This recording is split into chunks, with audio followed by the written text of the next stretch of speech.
Magandang araw po sa inyo lahat at muli po ang pagpapatuloy ng kwento ni Hilton. Dear Kuya E, pasensya na po kayo at ngayon ko lamang po na ipagpatuloy ang aking kwento.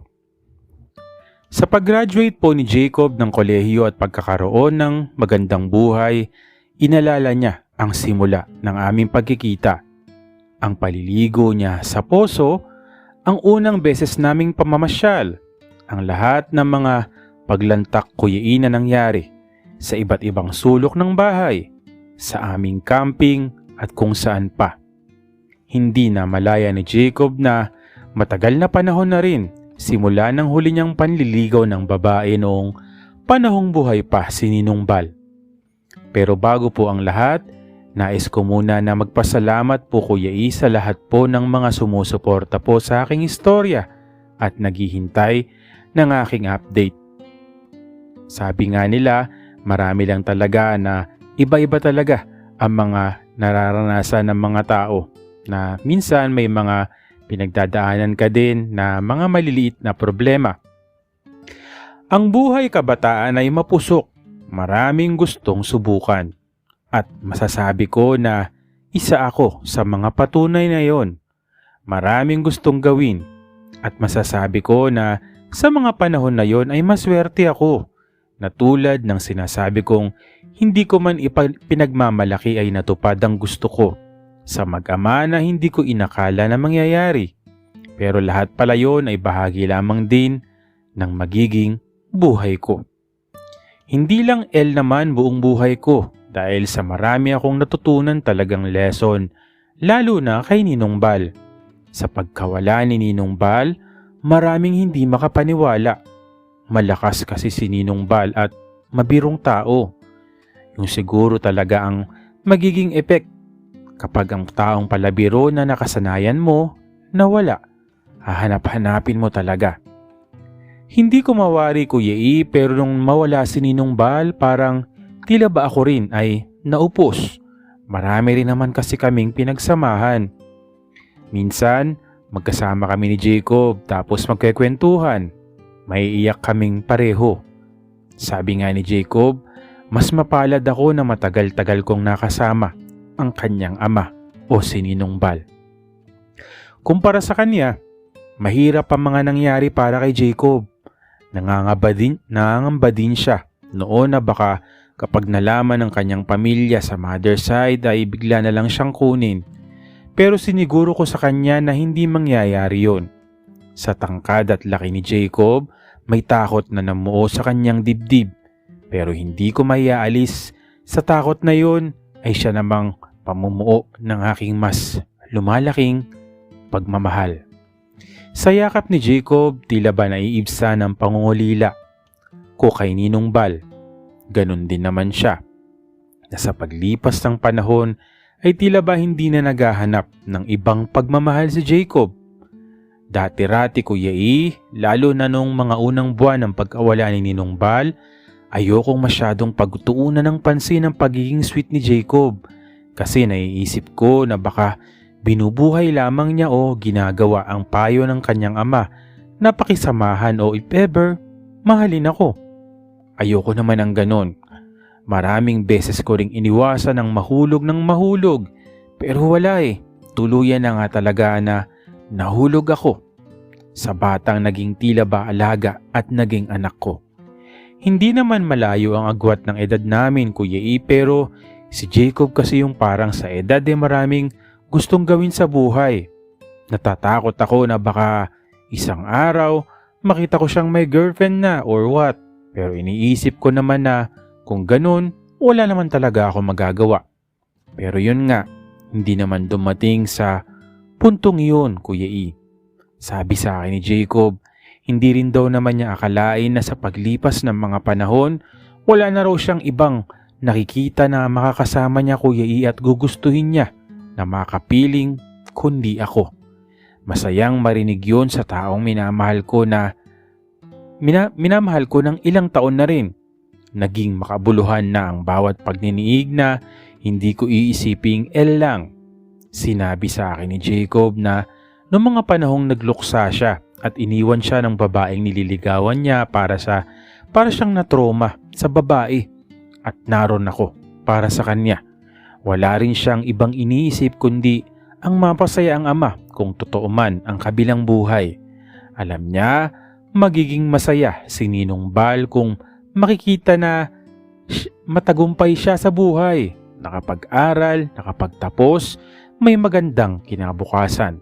At lahat ng yun, hindi mangyayari kung iniwan ko siya o sinukuan ko siya. Sinabi ko kay Jacob, hindi mangyayari na maiwan ko siya dahil sa hindi ko mapapatawad ang sarili ko. Lalo na, baka hindi rin ako patawarin o patahimikin ni Ninong Bal kung mangyari o mapabayaan ko siya. Kuya E, kung dati-rati ay bihira lang humalik sa aming pagniniig si Jacob, siguro dahil di siya sanay o naiilang siya, nakasanayan na rin niya Kuya E ang aming mga ginagawa.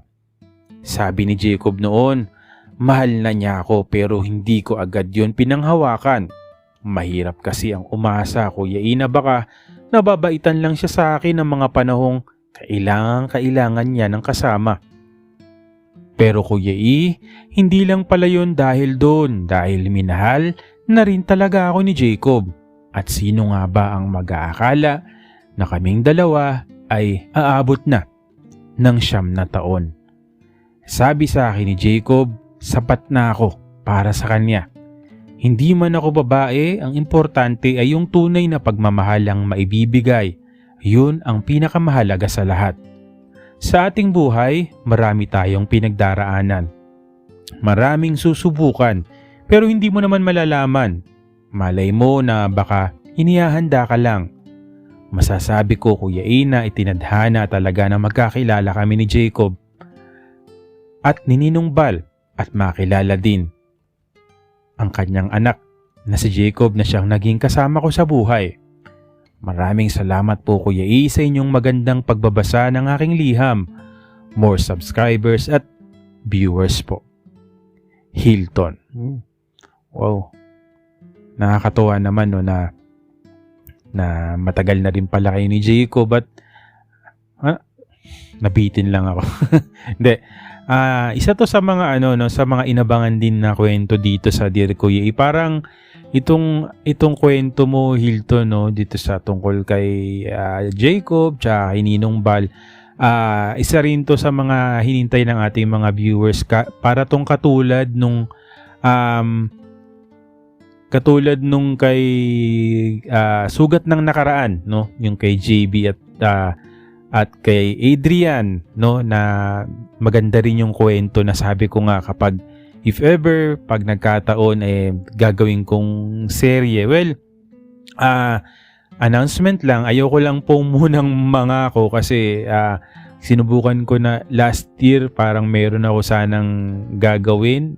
Minsan nanghingi pa ako ng tulong sa mga listeners natin, pero unfortunately nakakalungkot lang siguro kailangan ko na ikwento sa inyo to kasi parang syempre gumagawa tayo ng iba pang paraan para magkaroon ng iba pang mga content katulad nung ginawa kong isang actually na-shoot na yun pero yung ang nangyari kasi yun lang kasi siguro mahirap kasi na pag minadali mo wala kasi ako dun sa shooting, tapos syempre yung mga actors hindi naman ganun kagaling, so parang pinagkatiwala ako sa ibang tao, pero nung nakita ko kasi yung kinalabasan hindi ako nasiyahan, lalo na syempre ako rin yung mag-i-edit, so mahirap kasi hindi ko talaga siya nagustuhan at hindi ko talaga may upload talaga dahil sa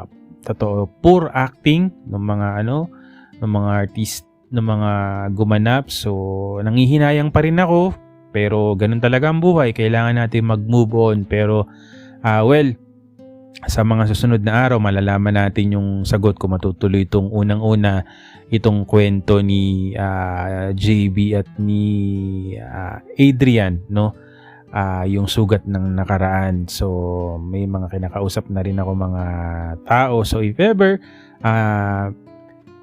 kung hindi kakayanin ng series, baka short film lang or short limited series kasi wala namang budget. So, pero ang iniisip ko lang talaga kasi hindi ko sabi ko nga yun sa production, siguro mas mabibigyan talaga ng buhay kung sa acting, no, kasi syempre alam niyo naman yung kwento ni JB at ni Adrian medyo may madrama din. So yung acting lalong-lalo na yung yung pagkatao ng dalawa, syempre dapat masusi talaga yung pagpili. So hindi ako magasalita ng tapos kung this year or next year na lang, parang ipoproduce siya this year pero next year pa mapapanood, no, parang ganun. So malalaman natin sa mga susunod na araw kasi ayoko nang i-announce ko tapos hindi naman pala matutuloy, no. Pero anyways, sana ay mangyari nga yun, no.